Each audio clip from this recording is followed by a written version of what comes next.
예레미야 9장 23절 24절 구약 성경 1066쪽이 되겠습니다.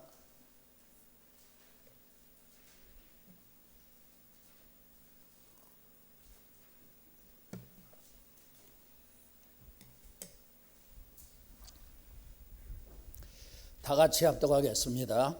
여호와께서 이와 같이 말씀하시되 지혜로운 자는 그의 지혜를 자랑하지 말라. 용사는 그의 용맹을 자랑하지 말라. 부자는 그의 부함을 자랑하지 말라. 자랑하는 자는 이것으로 자랑할지니 곧 명철하여 나를 아는 것과 나 여호와는 사랑과 정의와 공의를 땅에 행하는 자인 줄 깨닫는 것이라. 나는 이 일을 기뻐하노라. 여호와의 말씀이니라. 아멘. 하나님의 은혜와 축복이 저와 여러분에게 충만하시기를 예수님의 이름으로 축원합니다. 여러분에게는 어떤 자랑거리가 있습니까? 저와 여러분에게 주님이 자랑이 되기를 축원합니다. 유치원에서 아이들이 서로 자랑을 했습니다. 우리 엄마는 수영할 때 잠수를 30초나 해. 그랬더니 다른 아이가 우리 할머니는 잠수를 3분이나 해. 원래 해녀였어. 그 얘기를 듣고 한 아이가 얘기했습니다. 우리 삼촌은 작년 여름에 물속에 들어갔는데 아직도 안 나왔어. 여러분, 뭘 자랑하는 겁니까? 헛된 자랑이죠. 김원효 목사님은 캐나다에서 이민 목회를 하시는 분입니다. 그분은 캐나다에 이민을 가서 살다 보니까 한국의 동양 문화와 캐나다의 서양 문화가 차이점이 많은 것을 느꼈답니다. 그 중에 하나가 자랑 문화인데 한국을 비롯해 동양 문화는 자기가 웬만큼 실력이 있어도 고개를 숙이고 겸손한 자세를 갖습니다. 그러나 캐나다의 서양 문화는 자기의 실력을 조금은 더 과장하여 떳떳이 나타내려고 하는 그런 경향이 있습니다. 그래서 어찌 보면 동양 사람들은 좀 소심해 보이고 서양 사람들은 좀 당당하고 그리고 우월해 보이기도 한답니다. 모르는 사람하고 실력을 모르는 사람과 처음 운동을 할 때도 그렇습니다. 예를 들어서 골프를 할 때 한국 사람은 자기 실력을 낮춰서 말하기 때문에 상대는요 한국 사람의 실력을 좀 더 높게 생각해야 한다는 거예요. 그러나 캐나다 사람은 그 반대입니다. 캐나다 사람이 자기 실력이 어느 정도라고 말하면 상대는 그 사람의 실력을 약간 낮게 봐야 한다는 것입니다. 마 목사는 골프 실력이 어느 정도 될까요? 아십니까? 저는 골프를 치지 않습니다. 제가 목사님들과 골프 연습장에 간 일이 있어요. 거기서 골프를 안 치는 사람들 한 10명 정도가 시합을 했습니다. 장타를 치는데 얼마나 똑바로 얼마나 멀리 보내느냐. 제가 1등 했습니다. 그래서 마천 세계로교회 김광선 목사님이 저보고 골프 신동이라고 반드시 골프해야 한다고 그러더라고요. 여러분, 그래서 동네 목사님이 저를 골프장으로 끌고 가기 위해서 골프채를 가져와서 제 목욕실에 두고 갔습니다. 난 안 치니까 가지고 가라고 그래도 안 가져가네요. 저게 아주 골칫거리예요. 여러분, 제가 동양 사람과 서양 사람의 그 자랑 문화에 대해서 얘기하다 잠깐 골프 얘기를 했는데 성경으로 돌아가겠습니다. 성경은 자랑에 관해서 어떻게 말하고 있을까요? 오늘 성경 본문에서는요 자랑에 대해서 말씀을 하는데 함께 은혜를 나누도록 하겠습니다. 본문에서는 자랑하지 말아야 될 것 3가지를 말하고 자랑해야 할 것 1가지를 말하고 있습니다. 먼저 자랑하지 말아야 될 것이 있습니다. 여러분, 팔불출이라는 말 쓰잖아요. 무슨 얘기입니까? 자랑하지 말아야 될 8가지를 자랑하는 사람을 팔불출이라고 하는데 그 8가지가 뭐냐? 자기 자랑, 마누라 자랑, 자식 자랑, 학벌 자랑, 가문 자랑, 재산 자랑, 형제 자랑, 친구 자랑하는 거, 그게 팔불출이라는 거예요. 자랑하지 말아야 할 것을 자랑하면 못나니 팔푼이 모자라는 사람, 바보라는 소리를 듣습니다. 여러분, 예레미야 선지자는 유다 백성들에게 헛된 것을 자랑하지 말라고 경고했습니다. 본문 23절 같이 읽겠습니다. 여호와께서 이와 같이 말씀하시되 지혜로운 자는 그의 지혜를 자랑하지 말라. 용사는 그의 용맹을 자랑하지 말라. 부자는 그의 부함을 자랑하지 말라. 세 가지를 자랑하지 말라고 말씀합니다. 첫째, 여러분 지혜로운 사람은 지혜를 자랑하지 말아야 합니다. 성경에 보면 지혜가 굉장히 중요합니다. 지혜가 부족하면 하나님께 구하면 하나님이 후히 주시고 꾸짖지 않으신다고 말씀하셨고, 지혜가 제일이니 지혜를 얻으라고 하셨어요. 또 잠언 3장 16절에 보니까 그의 오른손에 그가 누구냐? 지혜를 의인화시킨 거예요. 지혜의 오른손엔 장수가 있고 그의 왼손에는 부귀가 있나니. 그러니까 지혜로운 사람이 장수하고 지혜로운 사람이 부귀를 누리게 된다, 그런 말입니다. 성경은 이렇게 지혜, 특히 하나님이 주시는 지혜에 대해서 가치 있게 말씀을 합니다. 여러분, 우리가 하나님께 아주 큰 지혜를 얻었어요. 그러면 그 지혜를 떠벌리고 자랑해야 할까요? 아닙니다. 지혜는 스스로 자랑하지 않아도 자연스럽게 나타나고 자연스럽게 알려지게 돼 있어요. 여러분, 지혜하면 떠오르는 사람이 있죠. 누구죠? 솔로몬 왕입니다. 그런데 그런 뛰어난 지혜의 사람도 나중에는 이방 아내들의 말을 듣고 우상을 섬기다가 끝이 안 좋았습니다. 참으로 미련한 사람으로 전락하고 말았어요. 여러분, 자기의 똑똑함, 자기의 명철, 무슨 데 나왔다, 무슨 박사학위를 받았다, 그런 것 자랑하지 마세요. 죽을 때가 되면 혹 그 사람이 죽고 나서 그 사람이 진짜 똑똑한 사람인지 아닌지 드러나게 됩니다. 혹은 죽고 나서 아주 오랜 후에 나중에 역사가 알려주고 최종적으로는요, 하늘나라에서 판가름이 납니다. 그리고 잊지 마세요. 아무리 똑똑한 사람이라도, 아무리 천재 소리를 들어도 하나님 보시기에는 모두 어리석고 멍청이에 불과합니다. 그런 거로 항상 하나님 앞에 겸손하기를 축원합니다. 그리고 지혜 의지하지 마시고, 여러분 아무리 머리가 좋은 사람도 교통사고 나서 머리 다치면 바보 되는 것입니다. 한 개구리가 시냇가에서 나름 행복하게 살았습니다. 그런데 그의 가뭄이 심하게 들어서 시냇물이 마르게 되었어요. 이제 어쩔 수 없이 큰 강으로 이민을 가야 했습니다. 그러나 거리가 너무 멀어서 도저히 자신의 힘, 자신의 노력으로는 그 강까지 갈 수가 없었어요. 그래서 어떻게 하면 좋나 생각을 하다가 하늘을 알고 있는 두루미에게 부탁을 했습니다. 두루미야, 내가 나를 저 큰 강가로 데려다 줄 수 있겠니? 여기 작은 막대기가 있는데 그걸 내 입에 물고 나도 그 막대기를 물면 날 수 있을 것 같대. 할 수 있겠어? 그래서 진짜 개구리의 말대로 하니까 개구리가 하늘을 쫙 날게 된 것입니다. 땅 밑에서는요, 다른 개구리들이 너무 부러워하면서 박수를 치면서, 아니 저런 지혜와 아이디어를 누가 냈지? 칭찬을 했어요. 그러자 하늘을 날던 개구리가 자랑하고 싶어서 입이 근질근질해 가지고 입을 크게 벌려서 내가 했지, 그리고 떨어져서 퍽 하고 죽었습니다. 아무리 자기의 지혜가 뛰어나도 그 지혜를 자랑하지 말라는 거예요. 두 번째로, 용사는요, 자기의 용맹을 자랑하지 말아야 합니다. 옛날에는 싸움을 잘하고 힘이 센 군대 장군이 영웅이 되고 왕이 되는 경우도 있었어요. 그러다 보니까 용사는요, 자기의 힘과 용맹을 뽐내면 뽐낼수록 더 높은 지위를 얻을 수 있었어요. 그러나 자기의 힘과 용맹망을 떨치다가 나서다가 결국 개죽음을 당하는 경우도 많았습니다. 여러분, 성경에는요, 힘센 사람 하면 생각나는 사람이 두 사람이 있습니다. 골리앗과 삼손이에요. 그런데 그렇게 힘이 세고 용맹한 두 사람이 결국 허망하게 죽음을 맞이했습니다. 그들의 죽음은 비참했어요. 그러니 여러분, 자기의 힘을 과시할 필요가 없습니다. 도리어 자기의 약함을 자랑하기를 바랍니다.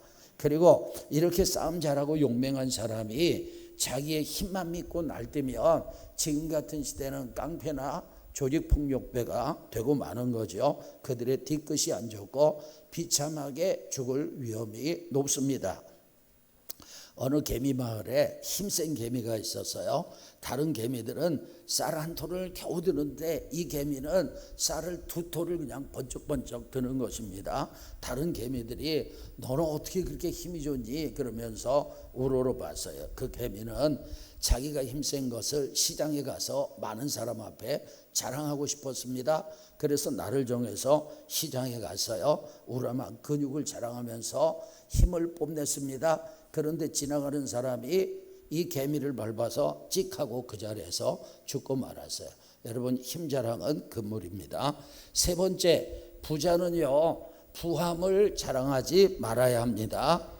옛날이나 지금이나 부자는 많은 사람들의 부러움의 대상이죠. 저는 할 수만 있으면 우리 교우들이 부자가 되었으면 좋겠습니다. 다들 부자가 되고 싶어 합니다. 사실 부자가 되면 이래저래 편안하고 편리한 것이 많아요. 여러분, 비행기를 탈 때 이코노미 클래스보다 비즈니스 클래스가 더 편하고 퍼스트 클래스가 훨씬 더 편합니다. 비행기를 내릴 때 한국 사람들은 얼마나 급한지 몰라요. 또 저보다 제 아내가 더 급해요. 같이 앉아 있다가 비행기가 멈췄어요. 제가 앉아 있으면 저희 집사람이 빨리 일어나라고 일어나봤자 일어나서 기다려야 돼요. 그런데 한국 사람들은 비행기가 완전히 멈추지 않아도 안전벨트 풀릅니다. 그리고 일어날 준비를 딱 합니다. 여러분, 비행기에서 가장 빨리 내릴 수 있는 방법이 뭘까요? 퍼스트 클래스 끊으면 됩니다. 1등석 끊으면 돼요. 왜냐하면 1등석이 먼저 내려요. 비즈니스 클래스 내리고 이코노미 클래스가 내리는 거예요. 그러니까 돈이 순서입니다. 그러니까 돈이요 좋긴 좋은 거예요. 그러나 부자가 돼서 자기의 부함을 사람들에게 알려지게 되면 이런저런 피곤한 일들이 많습니다. 여기저기서 돈 꿔달라고 하죠. 잘못되면 사기꾼, 도둑놈, 강도가 꼬일 수 있습니다. 그러니까 자기의 안전을 위해서 절대 부함을 자랑하면 안 됩니다. 도리어 숨기는 것이 좋죠. 여러분, 구약 성경에 유다의 히스기야라는 왕이 있었어요. 신앙인이었습니다. 그가 중년에 죽을 병에 걸렸죠. 그런데 하나님 앞에 눈물로 기도하니 하나님께서 그 기도를 들으시고 그의 생명을 15년 연장시켜 주셨어요. 그가 병이 났다는 소식을 듣고 바벨론의 사신들이 찾아왔습니다. 그때 히스기야가 그 바벨론 사신들에게 왕궁의 보물들을 다 보여주면서 자기의 부함을 자랑하고 과시했습니다. 그러자 이사야 선지자가 히스기야에게 찾아와서 하나님께 받은 말씀을 전해줬습니다. 내가 자랑한 그 보물들이 다 바벨론으로 옮겨갈 것이라. 결국 이 예언대로 나중에 바벨론이 유다를 침공했습니다. 그렇게 히스기야 왕이 자랑했던 왕궁의 모든 보물들이 다 노략질 당하고 바벨론으로 옮겨지고 말았어요. 죄송합니다. 어쩌면 오늘 설교를 듣는 여러분에게는 이 내용이 별로 상관없을 수도 있습니다. 돈 많은 부자들은 죄다 강남에 있지 거마 지역에 있겠습니까? 그래도 요즘 거마 지역이 많이 발전하고 있습니다. 새로 개발도 했고 또 앞으로 더 발전할 것입니다. 근데 전에는 이 지역이 송파의 할렘가라고 그렇게 얘기를 했어요. 지금은 개미마을에 아파트가 들어섰는데 전에는 그 개미마을에 공동 화장실을 사용을 했습니다. 몇 년 전까지만 해도 그랬어요. 아주 빈민가였어요. 저는 그런 얘기를 들었어요. 북한 간첩들이 개미마을에 와서 사진을 찍어가지고 북한에 가서 대한민국 국민은 이렇게 가난하게 산다 선전하는데 사용했다고 합니다. 우리 교인들 중에는 큰 부자가 없어요. 대부분 가난합니다. 그러니 자랑할 만큼 돈도 없고 자연히 자기의 부함을 자랑하는 사람도 없을 것입니다. 그런데 혹시 누가 알아요? 여러분 중에 나중에 큰 부자가 될 사람이 있지 않겠습니까? 그때를 위해서 잘 들어주세요. 새겨 들으세요. 속으로 다짐해 보세요. 내가 부자가 되면 절대로 나의 부함을 자랑하지 않겠다. 여러분, 인생은 공수래 공수입니다. 빈손으로 왔다가 빈손으로 가는 것이 인생입니다. 재벌기업의 총수도 빈손으로 가는 것입니다. 자기의 지혜나 자기의 용맹, 자기의 부함을 자랑하지 마세요. 두 번째, 우리가 자랑해야 할 것이 있습니다. 여러분, 하나님께서 지혜도 용맹도 부함도 자랑하지 못하게 하시는 것은 우리가 진짜 자랑해야 할 것이 있기 때문이에요. 그것을 모르고 자기의 지혜, 자기의 용맹, 자기의 부함을 자랑하는 것은 어리석은 짓을 하는 것입니다. 여러분, 사도 바울은요, 자신의 약함을 자랑했어요. 뭘 자랑했다고요? 자신의 약함. 그 이유는 하나님의 능력이 약한 데서 온전해지기 때문입니다. 사도 바울은 우리 주 예수 그리스도의 십자가 외에는 결코 자랑하지 않는다고 고백을 했습니다. 십자가는 우리의 구원과 능력의 근원입니다. 여러분, 본문 24절에서 우리가 자랑할 것이 무엇인지 말씀하는데요, 다 같이 읽겠습니다. 자랑하는 자는 이것으로 자랑할지니 곧 명철하여 나를 아는 것과 나 여호와는 사랑과 정의와 공의를 땅에 행하는 자인 줄 깨닫는 것이라. 나는 이 일을 기뻐하노라. 여호와의 말씀이니라. 아멘. 여러분, 두 가지를 말하는 것 같지만 결국 하나로 정리할 수 있는데, 하나님을 아는 것을 자랑하라는 말씀입니다. 우리는 하나님을 아는 것을 적극적으로 자랑해야 될 것입니다. 여러분, 하나님을 아는 것은요, 영생의 문제예요. 요한복음 17장 3절에 보니까 영생과 유일하신 참 하나님과 그가 보내신 자 예수 그리스도를 뭐하는 것이라? 아는 것이라. 영생은요, 하나님을 아는 것입니다. 예수 그리스도를 아는 것입니다. 할렐루야. 그러니까 이 하나님을 아는 것이 영생이 달려있기 때문에 세상에 어떤 지식을 가진 것보다 중요한 것입니다. 여러분, 지금은 다니엘의 예언대로 지식이 더해지는 시대예요. 이 세상에는 많은 지식이 있어요. 특히 의학과 과학이 발달함으로 인해서 인간의 수명이 계속해서 늘어가고 있습니다. 여러분, 유튜브에 보면 재수 없으면 200살까지 산다. 한양대 김창경 교수의 강의가 있습니다. 한 번쯤 들어볼 만합니다. 그 영상에서 김 교수님은 유전자 편집 기술이 노화를 멈추고 인간 수명을 200세까지 연장할 시대를 열었다고 말합니다. 그리고 여러분, 우리의 장기를 복제해서 예를 들어서 위장에 문제가 있다, 위장을 갈아 끼우는 거예요. 심장에 문제가 있다, 심장을 갈아 끼우는 것입니다. 이러면서 영생을 꿈꾸는 사람들이 있습니다. 이제 인간 수명을 200세까지 연장할 시대가 열렸다는 것입니다. 여러분, 이 시대는요, 지식의 증가로 많은 편리함과 안락함을 제공하고 있습니다. 그러나 그런 세상 지식들을 아무리 만리한다고 해도 그 사람이 구원을 받고 영생을 얻는 것은 결코 아니죠. 우리들이 영생을 얻고 영원한 행복을 얻는 것, 영원한 천국에 들어가는 것은 하나님을 알고 예수 그리스도를 영접해야 하는 것입니다. 그런 의미로 성경은요, 세상의 학문을 초등학문이라고 말했고, 우리에게 구원을 주시는 예수 그리스도를 아는 지식이 가장 고상하고 가장 뛰어나고 가장 중요하다고 말씀합니다. 여호와를 경외하는 것이 지혜와 지식의 근본입니다. 아멘. 거룩하신 자를 아는 것이 명철입니다. 김원효 목사님은 최근에 과학자들의 강의를 자주 듣고 있다고 말씀하세요. 특히 양자역학이나 천체물리학 같은 최신 과학 지식에 관한 강의를 들으면 하나님이 이 우주 만물에 심어놓으신 그 무궁무진한 지혜와 지식을 과학적인 관점으로 측량할 수 있어서 보다 이성적으로 납득이 되고 감탄이 저절로 나오고 하나님께 대한 믿음이 더욱 강해진답니다. 이 과학에 대한 강의를 들으면서 하나님을 더 알게 되고 하나님에 대한 믿음이 더 강해지는 거예요. 그런데 과학자들 중에는요, 자신들이 그런 신비하고 놀라운 과학 지식을 연구하여 자세히 알면서도 그런 과학현상과 원리들을 만드신 하나님을 발견하지 못하는 분들이 많아요. 너무 안타깝죠.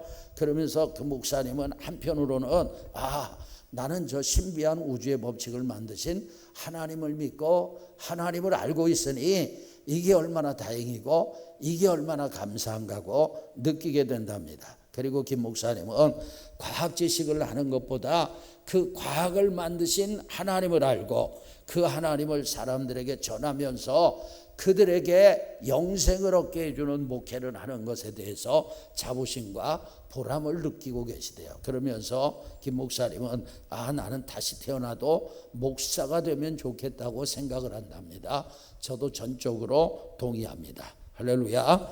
여러분들도 마찬가지일 것입니다. 여러분들도 나름대로 성부, 성자, 성령 하나님을 알고 있습니다. 그리고 그분의 성품이 사랑과 공의와 정직임을 잘 알고 있지 않습니까? 그리고 이런 하나님의 성품을 내가 크게 좋아하고 나도 그분을 본받으며 하루하루를 살고 있지 않습니까?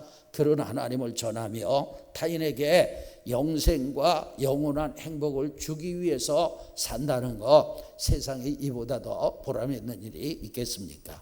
오늘 본문에 분명히 하나님도 우리가 이 일을 하는 것을 기뻐하신다고 말씀하세요. 나는 본문 마지막 부분에 보면 나는 이 일을 기뻐하노라. 아멘.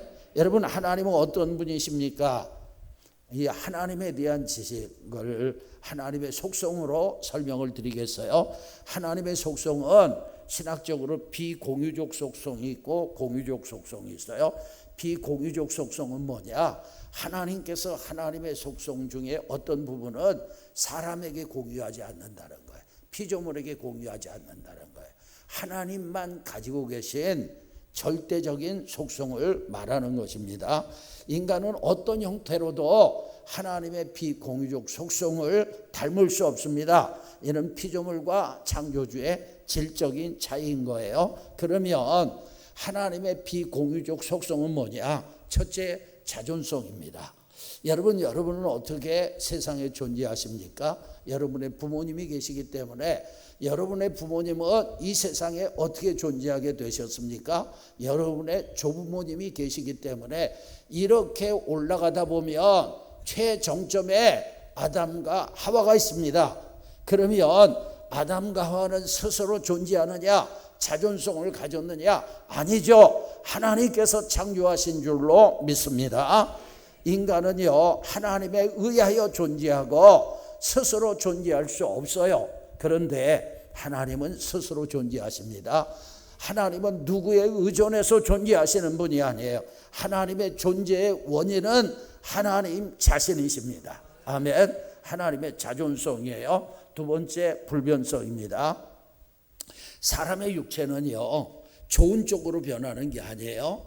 연력학 제2의 법칙대로 여러분, 사람의 육체는요 자꾸 약한 쪽으로 그렇게 변화됩니다. 제가 2년 전에 계곡에서 들어갔다가 물살에 밀려서 넘어졌습니다. 그때 어떤 생각이 나냐면 20여 년 전에 우리 교우들과 함께 곤지암 기도원에 갔어요. 그 기도원에서 이제 기도도 했지만 낮에 계곡에서 물놀이도 했거든요. 그때 생각이 나는 거예요. 그때 어떤 사람이 신발이 물에 떠내려가는데 제가요 손살같이 홍길동처럼 달려가가지고 그것도 막 바위를 밟고 달려가가지고 그 슬리퍼를 탁 잡아가지고 왔던 그때가 생각이 나면서 그때와 물살에 넘어졌던 때 두 가지를 비교하면서 어떤 생각을 하게 됐느냐? 나도 나이를 먹었구나. 나도 늙었구나. 그 말이에요. 여러분, 인간은요 끊임없이 변화됩니다. 그리고 시간과 환경에 영향을 받습니다. 그러나 하나님의 본질, 하나님의 속성은 영원한 줄로 믿습니다. 여러분, 하나님은 시간이 흘러도 힘이 약해지지 않습니다. 하나님은 기억이 흐릿해지지 않습니다. 하나님은 사랑의 하나님인데 그 사랑에 변덕이 없습니다. 하나님은 어제나 오늘이나 영원토록 동일하신 줄로 믿습니다. 여러분, 하나님은 불변성을 가지고 계세요. 세 번째, 무한성입니다. 여러분, 하나님은 시간, 공간, 그리고 능력 등 모든 면에서 제한이 없으세요. 자, 공간적인 면을 가지고 설명을 하겠습니다. 우리는 지금 예배당에 있습니다. 우리는 여기에 있어요. 그래서 우리는 집에 없습니다. 학교에 우리는 없습니다. 우리는 회사에 없습니다. 달에도 없고 별에도 없습니다.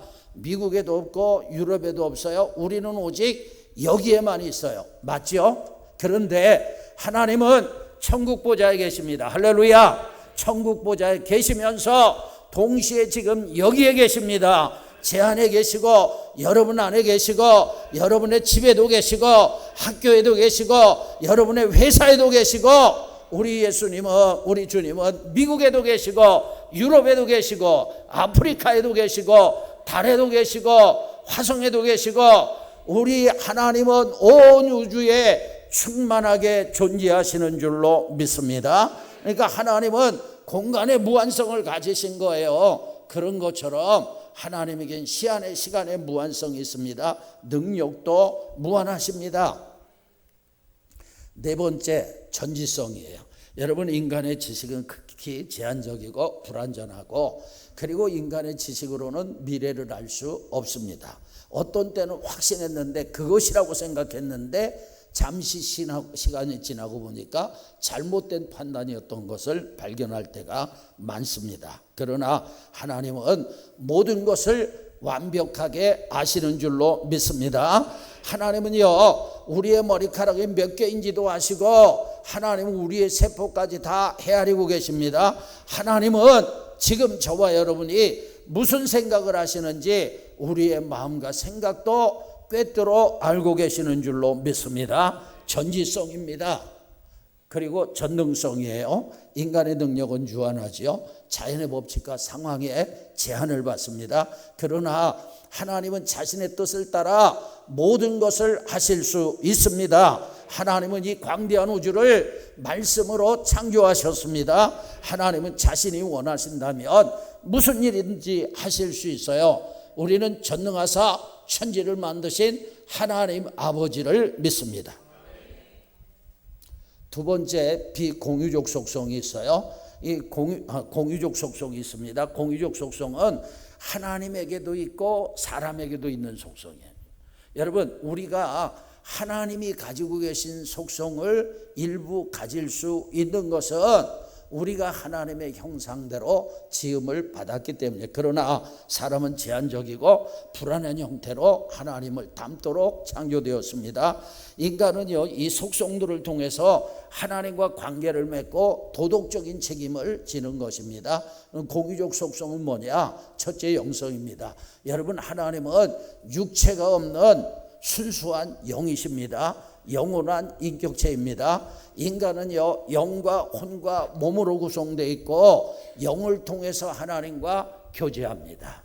두 번째, 지혜입니다. 하나님 모든 상황에서 최선의 목적을 완벽하게 아십니다. 아멘. 그러니까 하나님에게는 언제나 정답이 있는 거예요. 그러나 인간은요, 지적 능력과 분별력을 가지지만 오류를 범하고 지혜가 제한적이에요. 세 번째, 진실성입니다. 하나님 자체가 절대적인 진리예요. 할렐루야. 하나님에게 거짓이 전혀 없습니다. 그런데 인간은 정직하고 신뢰성을 얻을 수 있지만 거짓말을 하거나 기만할 수 있습니다. 네 번째, 선하심이. 하나님은 모든 선의 근원이 도덕적으로 완전하세요. 아멘. 인간은요, 선행과 자비를 베풀 수 있지만 본질적으로 죄의 영향을 받아 불완전합니다. 그 다음에 다섯 번째, 사랑입니다. 하나님은 무한하고 영원히 번치 않는 아가페 사랑을 가지고 계십니다. 아멘. 근데 인간은 어때요? 제한적이고 변덕스러운 감정을 가집니다. 이기심에 의해서 사랑이 방해받습니다. 사랑이 변해요. 어떻게 사랑이 변할 수 있죠? 난 당신을 위해서 죽을 수 있어? 이러다가 조금만 수틀리면요, 등 돌리는 것이 인간입니다. 그리고 더 멋진 사람이 나타나고 더 능력 있는 사람이 나타나면 그 마음이 바뀌게 돼 있어요. 그런데 우리 하나님은 변함없는 사랑을 가지고 계세요. 거룩성입니다. 하나님 모든 죄로부터 완전히 분리된 절대적인 도덕적 완전성을 가지고 계십니다. 여러분, 하나님은 흠도 없고 점도 없으십니다. 티도 없으십니다. 반면에 인간은 도덕적 의무를 가지고 경건함을 추구하지만 죄의 지배 아래 넘어질 수 있어요. 일곱 번째, 공입니다. 하나님은 항상 공정하며 자신의 표준에 따라서 완벽하게 심판하세요. 인간은 정의를 실현할 능력을 가지지만 편견과 이기심으로 인해서 공의가 왜곡됩니다. 자, 은혜와 자비예요. 마지막으로 하나님은 받을 자격 없는 자에게 호의를 베푸시고 긍휼을 베푸십니다. 인간은 용서와 관용을 베풀 수 있지만 한계와 조건이 있습니다. 여러분, 우리는 이런 탁월한 성품을 가지고 속성을 가지신 하나님을 믿습니다. 그 하나님을 자랑하길 축원합니다. 쓸데없는 것 자랑하지 마시고요. 강문호 목사님이 미국에 가셨을 때 부흥회를 인도하셨는데 한 집사님이 목사님에게 간청을 하더래요. 목사님, 우리 언니가요 목사님 교회 옆에 살고 있어요. 저만 천국 가면 안 되잖아요. 저희 언니도 구원받아야 되잖아요. 목사님 전도 좀 해주세요. 목사님이요 그 집사님의 언니의 영혼을 사랑하는 마음에 감동을 받았어요. 그래서 한국에 오셔서 전화를 하셔서 만났습니다. 그리고 그분이 교회를 나오게 됐어요. 한동안 교회를 나오다가 교사였는데 지방으로 전근했습니다. 그런데 그분은요 네잎클로버의 사람이었습니다. 40년 동안 네잎클로버만 모았습니다. 그때까지 네잎클로버를 3만 개 이상 모았고 네잎클로버만 자랑했어요. 그리고 이분이요 네잎클로버를 모아서 나중에 기네스북에 자신의 이름을 올려달라고 신청할 것이라는 거예요. 이분은요 겨울에는 여름만 기다려요. 여름이 되면 내내 네잎클로버만 찾아다니는 것입니다. 그런데 한번 생각해 보세요. 여러분, 네잎클로버가 그렇게 중요합니까? 네잎클로버가 자기의 인생에 오직 자랑이 될 수 있겠어요? 기네스북에 이름이 기록되는 것이 그렇게 가치 있겠습니까? 쓸데없는 거 자랑하지 마시고 주님을 자랑하기를 예수님의 이름으로 축원합니다. 우리가 병원에서 수술을 받을 때 사용하는 마취제 클로로포름을 만들어낸 사람이 있습니다. 한 180년 전쯤에 만들어졌는데 제임스 심슨이라는 산부인과 의사예요. 이분은요 스코틀랜드에서 빵을 만드는 가난한 집의 아들로 태어났어요. 머리가 좋아서 14살 때 에딘버러 대학에 의과대학에 입학을 했습니다. 29살에 그 대학의 교수가 되었어요. 심슨은 외과 수술을 받는 환자들이 어떻게 하면 고통 없이 수술을 받을까 고민을 하다가 창세기 2장에서 하나님께서 아담을 깊이 잠들게 하셔서 갈빗대를 취하셨잖아요. 그 갈빗대로 하와를 만드셨잖아요. 이건 여러분 뭐 의사가 아니라도 우리가 상식적으로만 생각해도 그건 큰 수술입니다. 그런데 그런 수술을 받은 아담이 고통을 느끼지 못하는 듯 하와를 보자마자 이는 내 뼈 중에 뼈요 살 중에 살이라고 감탄을 했습니다. 그래서 심슨은 하나님이 아담을 잠재우셨듯이 환자를 잠재워 고통을 느끼지 못하게 하고 무사히 수술을 끝낼 수 없을까 고민을 하다가 수술용 마취제 개발에 착수를 했어요. 그 결과 1847년 11월에 심슨은 클로로포름을 이라는 무거운 액체를 실험한 결과 이것을 마취제로 사용할 수 있다는 것을 내용으로 하는 논문을 발표했어요. 그는 1853년 빅토리아 황후가 왕자를 분만할 때 이 마취제를 사용해서 수술에 성공했습니다. 이 마취법이 널리 공인이 되었어요. 그리고 이 공로로 당시 스코틀랜드 출신의 의사로서 처음으로서 경이라는 칭호를 받게 되었습니다.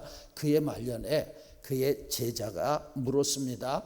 선생님의 생애에서 가장 뜻깊은 발견이 있다면 무엇인가요? 그가 대답했습니다. 나의 가장 큰 발견은 내가 큰 죄인이라는 사실과 예수님이 나를 구해주신 큰 구세주라는 사실이죠.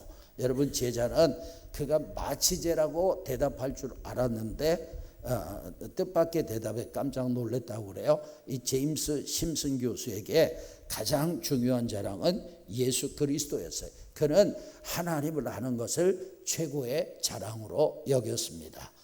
우리에게 자랑할 것이 많습니다. 그러나 여러분, 세상의 부귀영화, 내 실력과 내 능력 자랑하지 마시길 바랍니다. 오직 나의 하나님, 나의 아버지 창조주 하나님을 자랑하길 바랍니다. 그리고 나를 위하여 십자가에서 물과 피를 쏟아주신 나의 구세주 예수 그리스도를 자랑하길 바랍니다.